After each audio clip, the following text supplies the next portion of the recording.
창세기의 이야기는 먼 이야기, 옛날의 이야기인 것처럼 느껴지지만 실제로 오늘날에 우리가 살아가는 그 삶에도 여전히 적용되어지는 많은 그런 그 이야기거리들이 있습니다.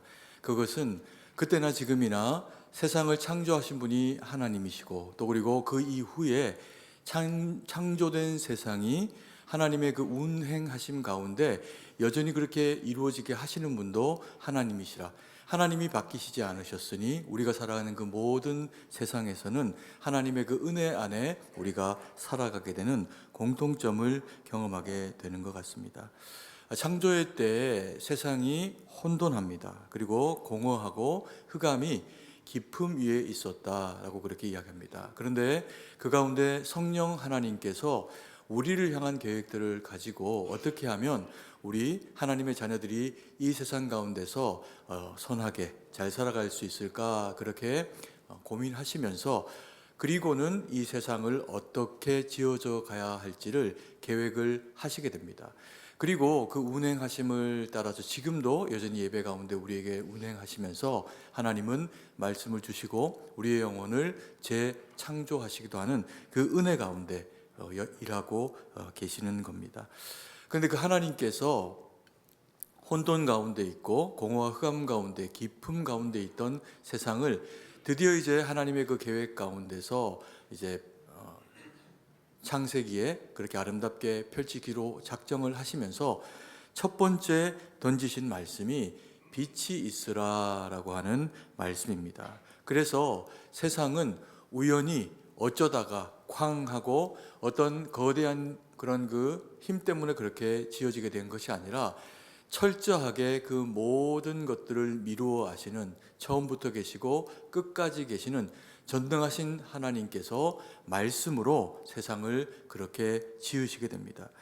하나님의 천지의 창조는 빛이 있으라라고 하신 하나님의 그 말씀을 따라서 일사천리로 그 다음부터 그 일들이 진행이 되게 됩니다. 그래서 빛이 있으라라고 하신 이 말씀은 어떤 창조보다도 의미가 있고, 그리고 또 창조의 1등 공신이다, 그렇게 이야기를 할 수도 있을 겁니다. 하나님이 빛을 만드시고 보시기에 좋았더라라고 그렇게 말씀을 하십니다. 그런데 아직까지 그 빛 때문에 그 빛을 받고 살아가야 하는 어떤 식물이나 아니면 아직까지 다른 생물들이 만들어지기 전의 상태입니다. 그럼에도 불구하고 하나님께서는 이 빛을 창조하시고 난 이후에 왜 그렇게도 흡족해 하시고 만족스러워 하셨을까요? 그것은 아마 이제 빛이 있으라라고 나서 선포하신 이후에 이루어질 모든 하나님의 창조의 세계, 그리고 그 빛 아래서 살아가게 되는 최종적으로 우리가, 그리고 우리에게 허락하신 모든 만물들이 그 빛을 보고 살아가게 되는 것이 얼마나 복된 일인지를 하나님께서 미루어 다 알고 계셨기 때문입니다. 그래서 이후에 되어질 그 모든 일들을 놓고 이 빛이 가지고 있는 선한 영향력을 보시면서 매우 흡족해 하셨다라고 그렇게 성경이 말씀을 하고 있습니다. 빛은 만물을 드러내게 합니다. 그래서 혼돈과 공허와 흑암과 깊음이 사라지게 하는 결정적인 일을 하죠. 그리고 이 빛이 있어야 식물들이 자랍니다. 이 식물들은 빛을 좋아하는 줄기에, 잎에 해당하는 부분들은 하늘을 향해서 손을 뻗듯이 그렇게 이제 자라게 됩니다. 그리고 그 빛을 피하는 그런 그 뿌리는 땅 속으로 그렇게 자라게 되는 것을 통해서 영양분을 공급받고 식물이 더 잘 자라도록 그렇게 돕는 역할을 하게 됩니다. 빛은 꼭 식물에게만 필요한 것이 아닙니다. 동물들도 빛을 받아야 하고 그 빛 가운데서 살아가게 됩니다. 어떤 동물들은 빛을 굉장히 좋아하고 어떤 동물들은 빛을 피해서 땅 속에서 살기도 합니다. 그러나 빛을 피해서 땅 속에서 살지언정 빛이 없으면 다 살아갈 수가 없습니다. 그 모든 조화로움이 빛을 통해서 동물이든 식물이든 이 땅에 살아가는 모든 생명체들은 그렇게 살아갈 수가 있는 겁니다. 그래서 하나님이 시작을 빛으로 하셨기 때문에 이 세상의 마지막 때까지는 이 빛이 우리에게 그 역할을 해줄 겁니다. 어둠을 밝히고 그리고 그 아래의 영향으로 살아갈 수 있도록 그렇게 일할 것입니다. 그런데 이 빛을 보면 예수님이 생각이 납니다. 빛은 또 한편으로는 우리 영혼의 양식이 되어지는 말씀이기도 합니다. 그래서 이 빛은 말씀이 육신이 되어 오신 주님을 우리에게 나타내 주는 그런 그 의미를 가지기도 합니다. 요한복음 1장 14절 말씀인데요, 같이 한번 읽도록 하겠습니다. 말씀이 육신이 되어 우리 가운데 거하심에 우리가 그의 영광을 보니 아버지의 독생자의 영광이요 은혜와 진리가 충만하더라. 말씀이 육신이 되어 우리 가운데 주님이 오셨습니다. 그리고 그 주님은 영광을 우리에게 드러내 보이시는데 거룩의 빛으로 우리 가운데 임하십니다. 그래서 하나님의 독생자의 영광, 예수님을 보는 자가 하나님을 보는 그 거룩을 우리로 하여금 경험하게 합니다. 그래서 예수님은 우리에게 빛이시고 생명의 빛이시라 은혜와 진리가 충만하십니다. 그래서 그 예수님을 우리가 믿으면 예수님이 주시는 그 은혜로 우리의 영혼이 풍요로움을 경험하게 되겠지요. 온 우주를 하나님이 창조를 하십니다. 그 혼돈과 공허와 흑암과 깊음 가운데 있었던 세상에 대해서 하나님께서 이제 빛이 있으라 말씀을 하실 때 모든 만물들은 어느 하나 예외 없이 다 순종을 합니다. 왜냐하면 하나님의 말씀이 빛이시기도 하고 그리고 거기에 하나님의 뜻이 계셨기 때문입니다. 그래서 빛이 있으라라고 하니까 어떤 것도 거절함이 없이 온전히 순종하면서 하나님의 말씀을 따라 그 이후에 하루하루에 모든 창조의 피조물들이 그 창조를 이루어 가게 됩니다. 그런데 놀랍게도요, 우주에 온 세상의 천지 만물 중에 다 하나님의 말씀에 순종을 하는데 하나님이 너무나도 귀하게 만들어서 그것을 우리에게 허락하신 인간 우리가 유일하게 하나님의 말씀을 거절하고 불순종 가운데 이르게 됩니다. 하나님처럼 되고자 하는 욕심을 따라 선악과를 따먹고 죄를 마음에 가지고 살아가게 되면서 그러면서 창조의 처음에 빛이 있으라 하기 전에 있었던 그 흑암과 혼돈과 공허와 기품이 우주를 떠나서 어디로 왔을까요? 사람들의 불순종하는 마음 가운데 이르게 됩니다. 그래서 우리가 하나님의 말씀을 저버리고 하나님의 백성이 하나님의 백성답지 않게 살아가거나 뭔가를 결정하거나 말하거나 하게 되는 그런 그 상황 가운데 놓이게 되면 그 혼돈과 공허와 기품이 우리의 마음 가운데 밀려와서 우리를 흔들게 되어 있습니다. 그래서 우리는 하나님의 말씀을 마음에 채우고 살아갈 때, 하나님의 자녀가 되어질 때만 그 혼돈과 어둠을 이겨낼 수 있는 힘을 가지게 되는 거죠. 그래서 사람은 영혼의 빛을 받고 살아가야 됩니다. 우리가 해 아래서도 살아가지만 해가 주는 그 밝은 빛을 통해서 우리가 무언가를 보고 사물을 분별하고 그렇게 살기도 하지만 때로는 우리의 살아가는 삶의 환경이 힘들어지고 어두워지거나 그래서 우리의 마음이 어두워지면 놀랍게도요, 세상은 밝고 눈은 여전히 시력이 훤하고 좋음에도 불구하고 앞에 것이 아무것도 보이지 않는 그런 혼란함과 어두움을 경험하기도 합니다. 아무리 또한 반대로 세상이 힘들고 어두워도 하나님께서 말씀으로 우리의 영혼을 밝히시고 내가 너와 함께 하고 있다라고 그렇게 말씀을 하시면 주님이 주시는 그 영혼의 빛을 받은 성도들은 어두운 세상을 이겨냅니다. 그리고는 자기 혼자만 밝음으로 살아가는 게 아니라 함께 살아가는 세상이 어둡고 함께 살아가는 사람들이 그 어둠의 영향력 가운데 있다고 해도 그들의 손을 잡고 영혼으로 그들을 이끌어내면서 주님의 밝은 빛 가운데 그렇게 이끌어내고 살아가는 선한 믿음의 사람으로 살게 됩니다. 이런 주님이 우리의 영혼의 햇빛이다. 성경은 그렇게 이야기하고요. 그리고 또 찬양 중에 60장 찬양에 이런 찬양이 있습니다. 영혼의 햇빛 예수님 가까이 비춰주시고 이 세상 구름 일어나 가리지 않게 하소서. 이 은혜로운 찬양을 목사 혼자 부르고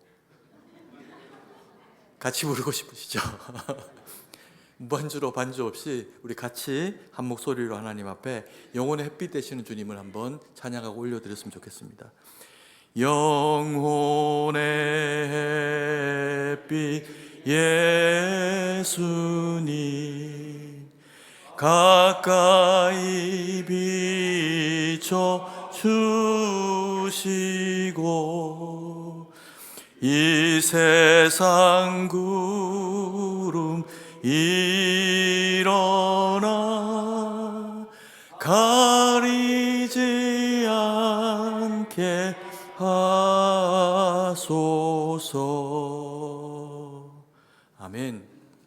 그래서 우리가 세상 살아갈 때 때로 힘들고 어려운 일이 있지만, 그러나 우리의 영혼에 빛이 되어주시고 내 길에 등이 되어주시기로 작정하신 하나님께서, 예수님께서 우리와 함께 하시면 우리는 그 빛 가운데로 걸어가고 이겨낼 수 있습니다. 예배가 하나님의 빛을 받는 시간, 말씀이 영의 양식이 되어져서 세상을 굳건히 살아갈 능력이 되는 줄 우리는 믿음으로 고백하며 그렇게 살아가고 있습니다. 그래서 우리가 요한복음 8장 12절 말씀도 같이 한번 읽도록 하겠습니다. 예수께서 또 말씀하여 이르시되 나는 세상의 빛이니 나를 따르는 자는 어둠에 다니지 아니하고 생명의 빛을 얻으리라. 예수님께서 우리의 영혼의 햇빛이 되어주셔서 우리를 비춰주시면 우리는 빛 가운데로 걷고, 그리고 그 생명의 빛으로 영혼 가운데 들어갈 수 있는 자격까지도 얻게 됩니다. 그래서 성경이 우리를 뭐라고 이야기하냐면요, 우리는 너희를 빛의 자녀다라고 그렇게 말씀을 하고 있습니다. 에베소서 5장 8절 말씀도 같이 한번 읽습니다. 너희가 전에는 어둠이더니 이제는 주 안에서 빛이라, 빛의 자녀들처럼 행하라.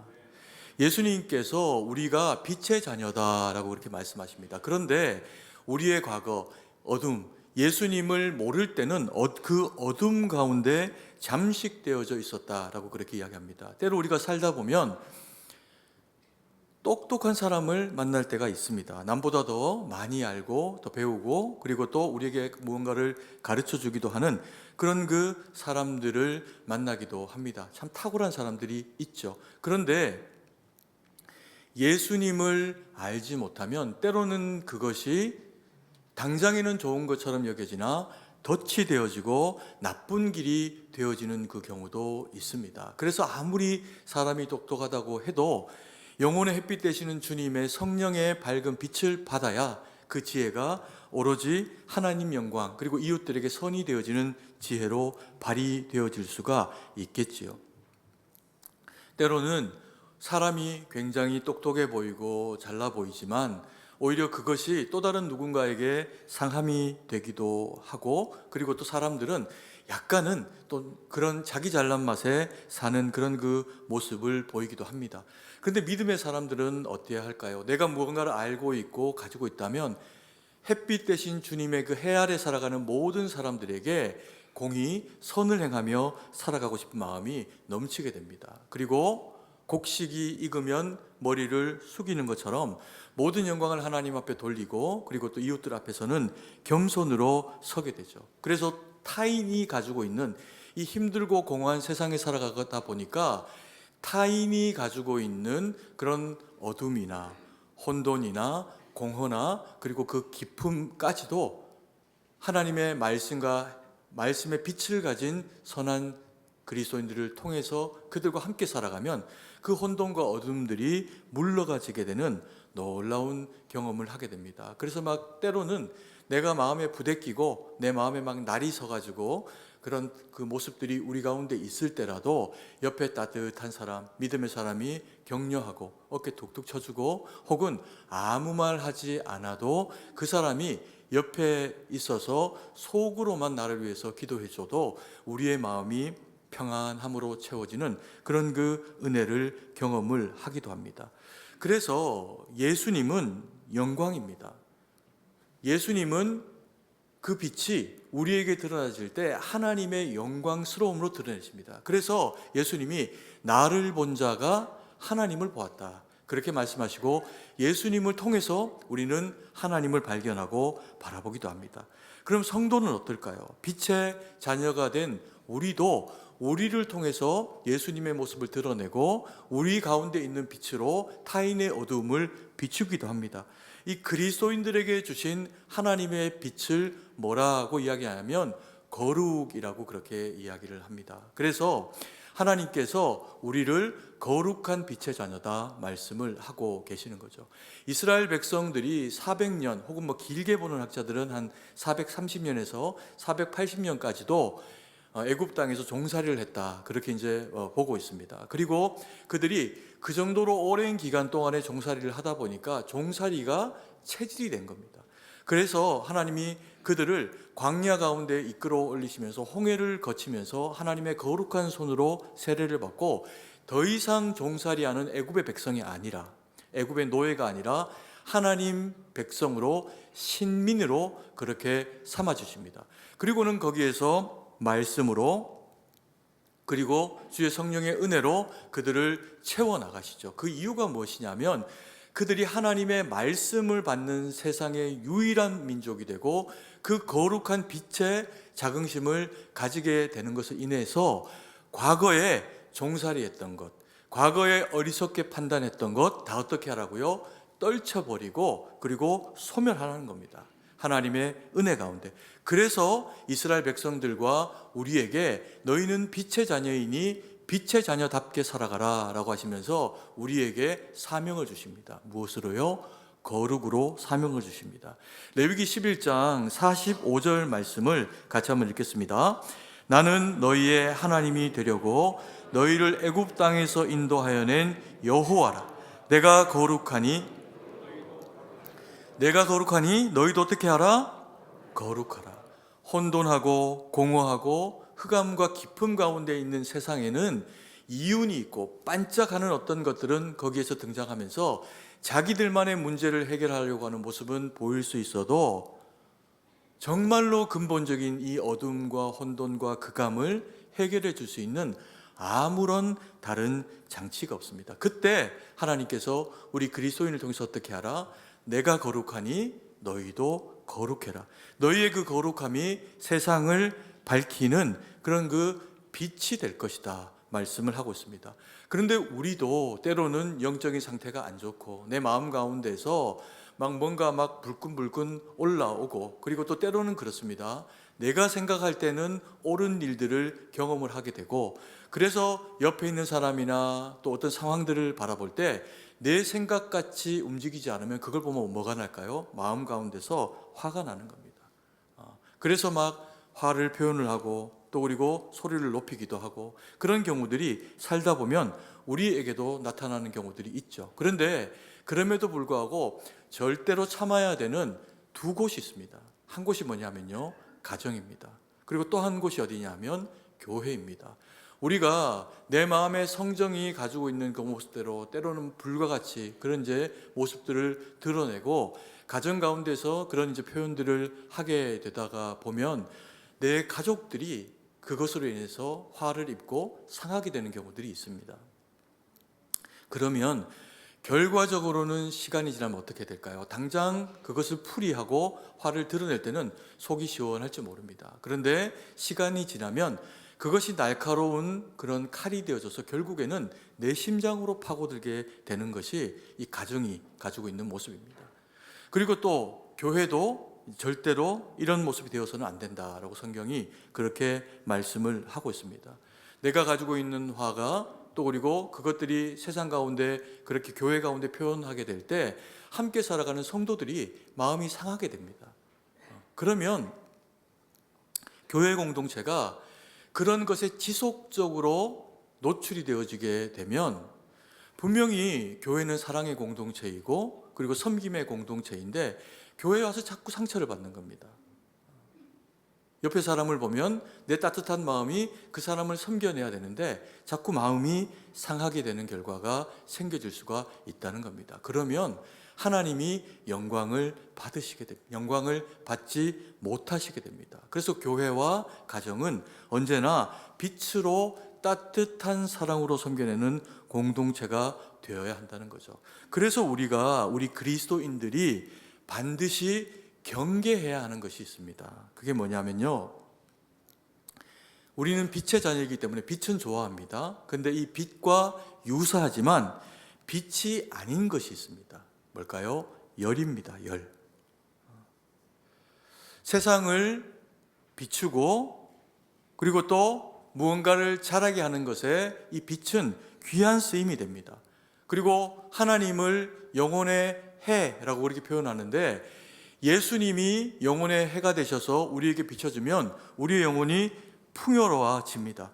그런데 사단은 그런 중에 있는 그리스도인이라도요, 우리를 어떻게 하면 넘어뜨릴지를 너무나도 잘 알고 있습니다. 그래서 전략적으로 접근합니다. 우리가 아무리 옳고 우리가 아무리 바람직하고 우리가 선한 마음을 마음 가운데 가지고 있다고 해도 그럼에도 불구하고 우리를 넘어뜨릴 수 있는 그 방법을 지략으로 마귀는 가지고 있습니다. 그게 뭐냐 하면 빛을 뭘로 바꾸는 겁니까? 화로 바꾸는 겁니다. 불로 바꾸어 버리는 겁니다. 우리는 때로 내 마음에 옳다 생각하는 것, 내가 의롭다 생각하는 것, 그것을 표현하기 위해서 마음으로 강하게 표현하다 보니까 혹은 내가 저항하거나 반대하는 것을 또 눌러야 하는 그런 어떤 상황을 맞이한다고 생각을 할 때 불끈하고 화를 내게 되는 경우들이 있습니다. 그런데 우리가 아무리 옳은 생각을 가지고 그것이 의로운 일이라고 해도 그것을 화와 불로 열받아서 그렇게 이제 표현을 하게 되는 경우가 생기면 결국에는 그 일 때문에 공동체가 깨지고 옆에 있는 지체들의 마음이 상하게 되는 일들이 발생을 하게 됩니다. 그래서 결과적으로는 의로운 마음을 가지고 행했지만 그렇게 표현한 내가 미안합니다 라고 이야기를 해야 하는 상황에 다다르게 됩니다. 그나마 사람이 성숙하게 될 때 그런 나의 그 미숙함의 표현을 미안하다라고 이야기하지, 여전히 내가 옳다고 생각하고 그 미안함조차도 표현하지 않는 감정의 상태를 가지고 있으면요, 이웃은 내 마음에서 떠나가게 됩니다. 공동체는 싸움터가 되고 나는 의롭다 생각하고 불끈하지만 옆에 있는 성도는 바라볼 때 정확하게 압니다. 아, 이분이 지금 실수하고 계시는구나. 그래서 성경은 우리에게 엄히 경고합니다. 야고보서 1장 20절 말씀에 보면 이렇게 이야기합니다. 사람이 성내는 것이 하나님의 무엇을 이루지 못해요? 의를 이루지 못합니다. 우리는 결코 하나님보다 의로울 수도 없고 내 의가 하나님의 의를 넘어설 수도 없습니다. 그리고 이웃이 또 다른 옆에 있는 지체가 가지고 있는 생각을 넘어선다고 생각할 필요도 없습니다. 같은 성경 3장 6절 말씀을 한 번 더 볼까요? 같이 한번 읽겠습니다. 혀는 곧 불이요 불의의 세계라. 혀는 우리 지체 중에서 온 몸을 더럽히고 삶의 수레바퀴를 불사르나니 그 사르는 것이 지옥불에서 나느니라. 혀는 불이랍니다. 불의의 세계래요. 마음의 것이 혀를 통해서 드러나서 설명이 되어지기도 하지만 그것이 내가 볼 때는 의가 될 수도 있어도 하나님이 보실 때에는 그것이 불의의 결과가 될 수도 있다는 겁니다. 그래서 이 말이 온 몸을 불태우고 삶의 수레바퀴를 불사르나니 그 사르는 것이 무엇과 같다? 지옥불과 같다. 그래서 화를 마음에 품고 그것을 쉽게 표현하고 살아가는 사람과 가까이 있는 사람이 상하게 됩니다.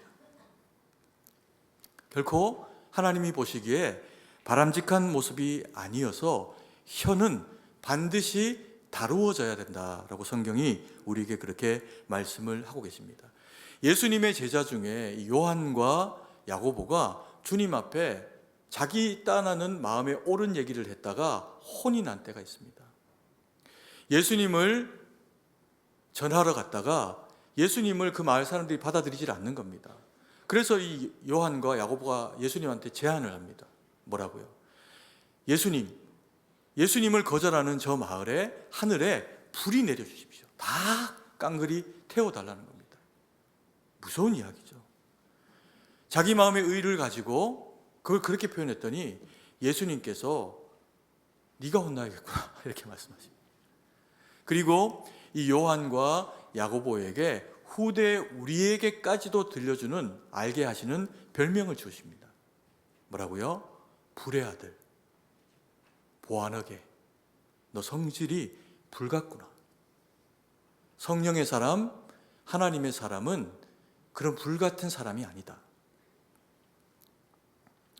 그렇게 말씀하시면서 그 말씀을 대하고 그런 요한과 야고보의 이야기를 아는 우리는 절대 그러지 마라라고 그렇게 말씀을 하십니다. 때로 우리가 미숙하고 또 아직까지 다루어지지 않은 영역이 있어서 그렇게 표현할 때가 있습니다. 그러나 신앙의 연조가 깊다면, 우리는 깊어간다면 반드시 우리의 모습 가운데서 말과 혀와 마음을 고쳐내야 한다는 거죠. 때로 이렇게 이야기하는 경우가 있습니다. 나는 마음이 솔직하고 또 그래서 뭐 불같이 확 그렇게 하기도 하지만 근데 나는 뒤끝은 없어. 뒤끝을 할 필요가 없습니다. 옆에 사람이 다 타 죽었어요.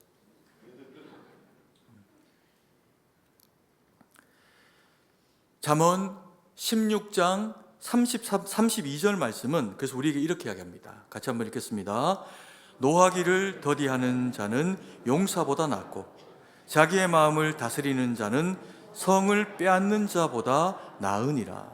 삶의 지혜라는 겁니다. 너희가 그리스도인이라면 마땅히 따라야 될 마음과 혀의 가치에 대해서 정확하게 우리에게 말씀해 주시면서 노하기는 어떻게 하라? 더디하라. 그러면 용사가 싸워서 성을 빼앗는 것보다 훨씬 더 그것이 너와 너의 삶 가운데 유익하다. 반대로 이야기하면요, 노하기를 더디하지 못하면 무엇을 잃는 것과 같아? 성을 잃는 것과 같아.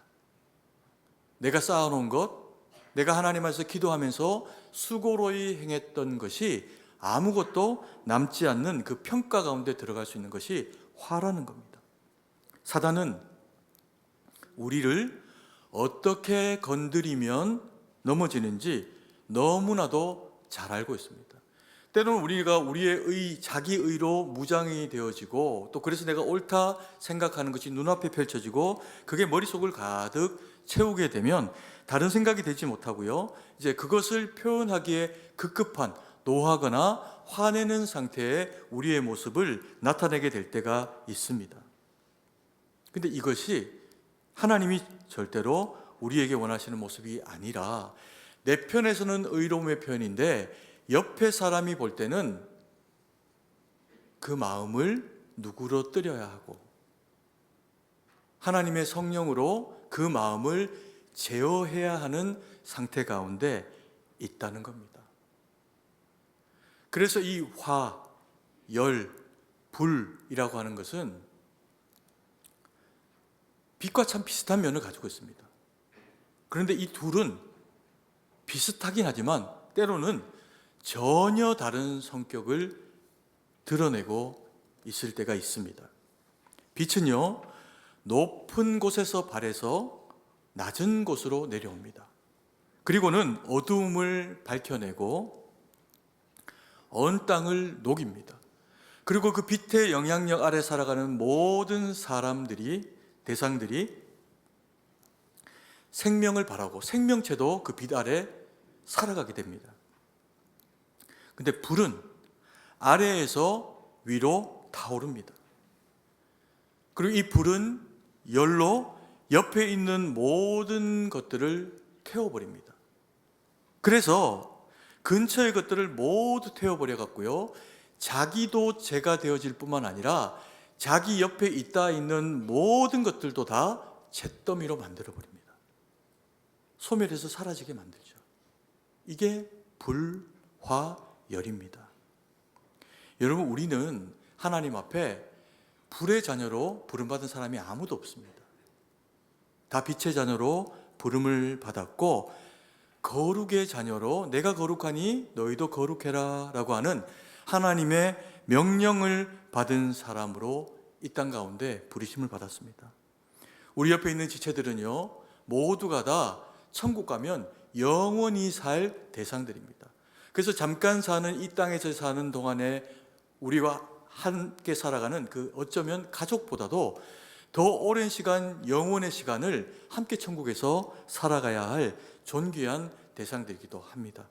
그래서 우리가 주님 앞에 존귀함을 받은 대상인 것처럼 내 이웃과 내 사랑하는 지체들을 그렇게 대해야 합니다. 그것이 빛의 자녀들이 가지고 있는 모습이고 사명입니다. 우리가 하나님의 자녀됨의 그 자격을 마음에 가지고 내 옆에 있는 분을, 또 함께 살아가는 이웃들을 존중히 여기면서 존경받고 존중받는 믿음의 삶이 되시기를 간절히 축복합니다. 이제 우리 옆에 좌우의 분들하고 한번 이렇게 인사 한 번 더 했으면 좋겠습니다. 우리는 빛의 자녀입니다. 네, 한 번 더 인사하겠습니다. 손을 이렇게 하고, 당신을 존중합니다. 이렇게. 네, 기도드리겠습니다. 사랑의 아버지 하나님, 은혜와 사랑을 감사드립니다. 우리를 주의 자녀, 빛의 자녀 삼으셔서 아버지 안에 서로에게 있는 빛이 서로에게 섬김이 되고 소망이 되고 그리고 사랑이 되게 하신 것을 감사드립니다. 우리 승동교에 속한 모든 주의 백성들은 이 말씀을 따라 빛 가운데 거하며 형제를 세우며 주의 기쁨 자랑이 되어 드리는 우리 모두가 될 수 있도록 은혜를 베풀어 주시옵소서. 그래서 아버지 하나님, 세상 가운데 나아가서 살아갈 때도 빛의 영향력 가운데 나와 함께하고 있는 사람들이 예수님의 그 따뜻한 사랑을 경험하도록 해서 우리를 들어 사용하시고 크게 사용하시고 섬기는 자가 큰 자 되는 그 은혜로 우리를 이끌어 주시옵소서. 주님께 모든 것을 의지하고 감사드리며 예수님 이름으로 기도드립니다. 아멘.